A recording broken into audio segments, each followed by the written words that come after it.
Hi children, it's Grandma Carla, and it is just crazy to think that next week is Thanksgiving. So I've kind of fallen down on our stories of the pilgrims, and so we're going to do a lot this week in preparation for next week's Thanksgiving. And I hope you're enjoying it as much as I am. Today we're going to read about in home in Amsterdam. And remember, last time we read about in Holland. They had finally reached Holland. Their friends and their family were already there, and they were getting ready to start living in Holland. So this is Amsterdam, which is in Holland. The pilgrims soon found the street where their new homes were. But how different it was from the streets of Scrooby. Down the middle of it was a broad stream of water called a canal.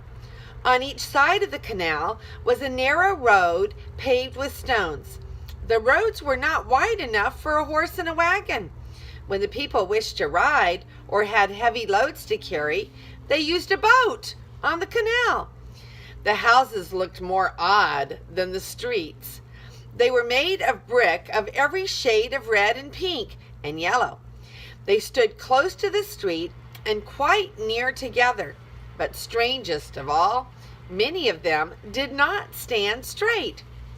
This was because they were not built upon walls of stone as ours are. These houses were built upon long posts driven deep into the earth. In Holland, the ground is often soft and wet. The weight of the house often makes the posts sink in deeper on one side than the other, and then the house leans to one side. When William Bradford reached the house he had taken for his friends, he unlocked the front door with a huge brass key. Then the Brewsters stepped into the hall or the parlor, do you suppose? No, they were in the kitchen, for that was the front room in a Dutch house. The sitting room looked out on the pretty garden behind the house. But the kitchen was often the dining room and the sitting room too. At night it was very likely to be a bedroom as well, though you would never think it when you saw it until you saw the strange box-like bed drawn from its hiding place in the wall. In this kitchen the floor was made of tiles. There were fresh white curtains in the little windows and a row of blossoming plants on one of the windowsills. A long shelf held a row of plates, a blue and white water pitcher, and 2 tall candles. There was the quaintest little fireplace in the room. It looked like a great brass pan filled with hot coals. A long chain from the stove above it held a shining copper kettle. How it boiled and bubbled merrily, its bright little lid danced merrily, and making its bright little lid dance merrily. That is hodgepodge for our supper, said Bradford, peeping into the kettle. What is hodgepodge? I hope it tastes as good as it smells. Indeed it does, Jonathan. It is the best stew of meat and vegetables you have ever tasted. Our neighbor, Mevrouw Van Zant, taught me how to make it.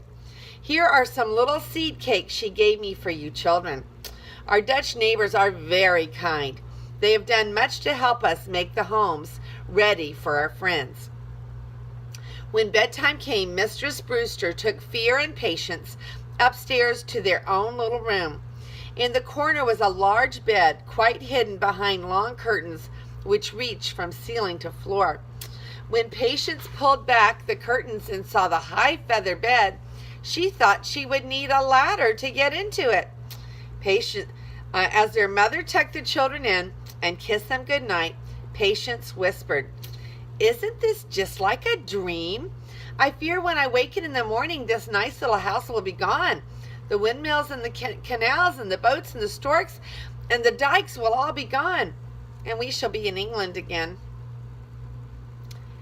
How did the people of Holland travel or move heavy loads?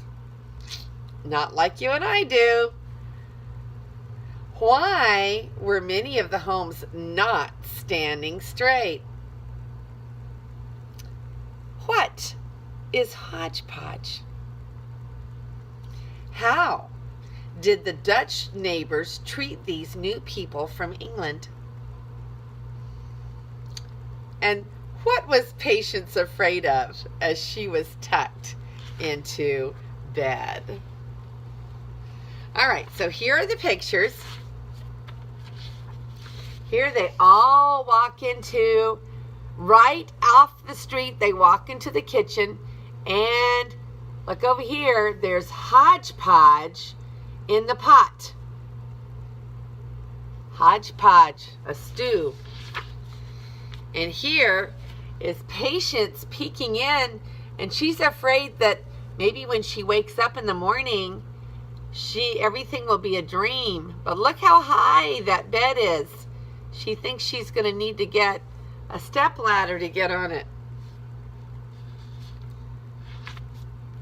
All right, this is Grandma Carla, and I hope you're enjoying our stories of the Pilgrims. I love you.